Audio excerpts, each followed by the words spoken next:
এক অমুসলিম ভাই এখানে প্রশ্ন করেছেন, তার নাম পিটার। ডক্টর জাকির, গান বাদ্য কেন খারাপ তাকে আপনি ব্যাখ্যা করবেন? এক মুসলিম বন্ধু প্রশ্ন করলেন, গানবাদ্য কেন খারাপ? কোরআনে কোনো প্রত্যক্ষ নির্দেশ নেই যা গানবাদ্যকে খারাপ বলে। পরোক্ষভাবে নির্দেশ আছে, আর নবী মুহাম্মদ সাল্লাল্লাহু আলাইহি ওয়াসাল্লামের হাদিস আছে।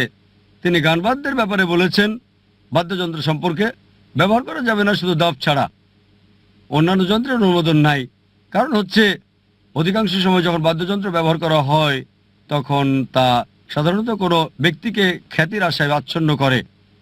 অধিকাংশ সময় যদি ভালো করে দেখেন, কোরআন মূলত গান কবিতার বিরুদ্ধে। একটা সূরা আছে শুআরা, যা কবিদের ব্যাপারে বলছে। গান বাদ্যে সাধারণত যা ঘটে থাকে, যদি আপনি এগুলো ভালো করে দেখেন, অধিকাংশ গানই বাস্তবতা থেকে দূরে। আর সঙ্গীতে মানুষ যখন প্রিয় ব্যক্তির প্রশংসা করে বা আবেগ প্রকাশ করে, যতই সে আবেগ দেখায় ততই বাস্তবতা থেকে দূরে সরে যায়। এ কারণে হিন্দি সিনেমার গানে দেখবেন নায়িকাকে নায়ক বলছে, चांद तोड़ के लेके आऊंगा, सितारे तोड़ के लेके आऊंगा। আমি তোমাকে চাঁদ এনে দেবো, আমি তোমাকে তারা এনে দেবো, যা সম্ভব নয়। একই অবস্থা ইংরেজি গানেও, পপ বা রক। অধিকাংশ গানেরই কোনো অর্থ নেই, অবশ্য কিছু গানের, সবগুলো না। এগুলো মানুষকে দূরে সরিয়ে নেয় আল্লাহ সুবহানাহু ওয়া তাআলার কাছ থেকে।